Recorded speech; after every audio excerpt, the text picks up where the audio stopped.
गर्मी की लहर शदीद है, सूरज आग बरसा रहा है। मुल्क भर में पारा हाई हो गया है। दादू, सक्खर, नवाबशाह और लाड़काना में दर्जा हरारत निस्फ सेंचुरी से एक कदम के फासले पर है। जैकबाबाद और रहीम यार खान में पारा 48 डिग्री रिकॉर्ड किया गया। हैदराबाद और सुई में दर्जा हरारत 47 डिग्री तक पहुंच गया।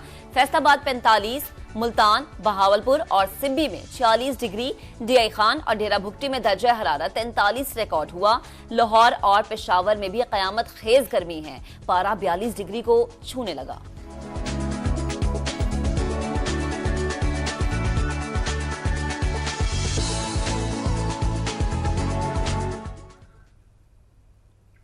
शदीद गर्मी ने शहरियों को निढाल किया तो लोड शेडिंग ने बेहाल कर दिया। लाहौर में आज भी दर्जा हरारत 44 डिग्री तक जाएगा। गर्म मौसम और लोड शेडिंग की क्या सूरत हाल है, मोहम्मद अली रजा से जानते हैं। जी अली रजा, बताइए। लाहौर शहर में गर्मी की शिद्दत बरकरार है। आज भी दर्जा हरारत 44 डिग्री सेंटीग्रेड तक रिकॉर्ड किया जाएगा। इस वक्त जो लाहौर का दर्जा हरारत है 40 डिग्री सेंटीग्रेड है।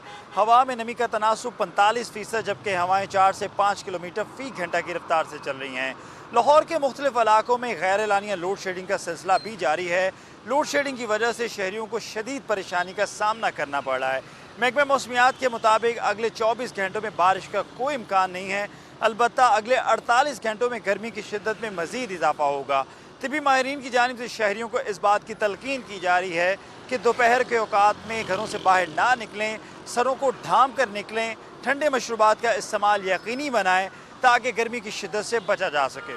जी, आपका बेहद शुक्रिया। सिंध के मुख्तलिफ अजला में हीट वेव के बायस दर्जा हरारत 40 से 48 डिग्री तक जा पहुंचा है, लेकिन शहर कायद इस सूरत हाल से महफूज है। महकमा मौसमियात ने पेशगोई की है कि कराची में हीट वेव का कोई इम्कान नहीं और इसकी बुनियादी वजह है समंदर।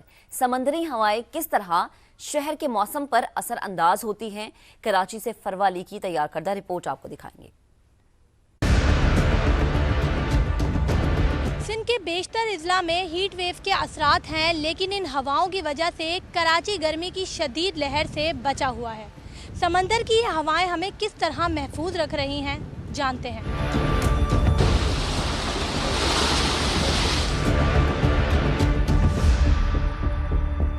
सिंध के मुख्तलिफ इजला में सूरज का पारा हाई, दर्जा हरारत है 40 से 45, लेकिन कराची की पहचान समंदर सख्त गर्मी में है शहरियों पर मेहरबान।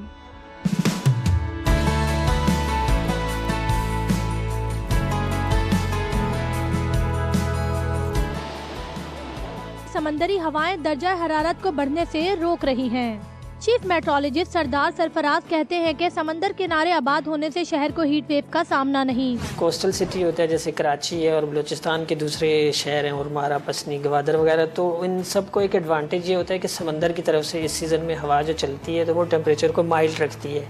अदरवाइज इनलैंड स्टेशन में आपने देखा कि टेम्परेचर 48-49 तक पहुंच गया। अर्बन वैस हैदर का कहना है कि समंदर गर्मी की शिद्दत को कम करके ठंडी हवाएं कराची वालों तक पहुंचाने का सबब बनता है।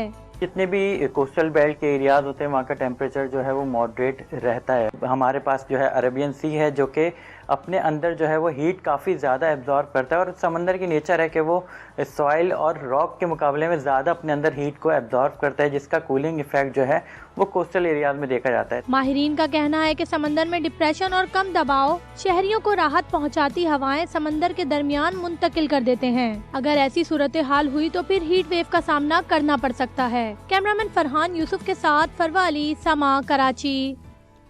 सादिकाबाद से मुलाका चोलिस्तान में सूरज आग बरसाने लगा। चोलिस्तान के बासी पानी की किल्लत के बायस जानवर छोड़कर शहरी इलाकों की तरफ नकल मकानी कर गए। मजीद बात करते हैं समा के नुमाइंदे आसिफ आवान से। आसिफ, मजमूई तौर पर क्या सूरत हाल है?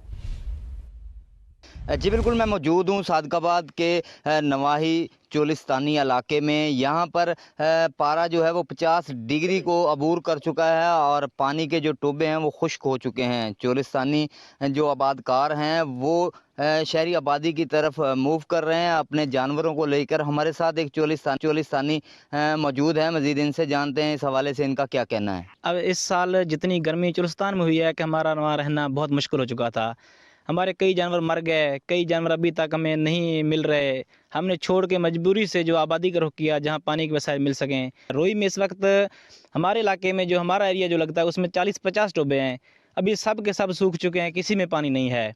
अभी जो है हमारे कुछ रिश्तेदार उधर हैं, वो भी इधर वापसी आ रहे हैं, उनको भी माल अभी नहीं मिल रहा। हमारा माल भी कुछ रोई में गाय वगैरह गुम हो चुकी हैं, वो भी नहीं मिल रही हैं। जी बिल्कुल, चोलिस्तान के वासी की आपने बात सुनी। उनका कहना है कि पारा जो है वो इतना हाई हो चुका है कि टोबे जो हैं वो खुश्क हो चुके हैं और जानवर जो हैं वो पानी की तलाश में चोलिस्तान के इलाकों में गुम हो चुके हैं और कुछ जानवर लेकर हम आबादी की तरफ पहुंचे हैं। उन्होंने हुकूमत से अपील की है कि चोलिस्तान के लिए पानी का इंतज़ाम किया जाए ताकि वहाँ पर जिंद परिंद और जो हैं वो अपनी अपनी रहाइशों को वापस जा सकें। जी।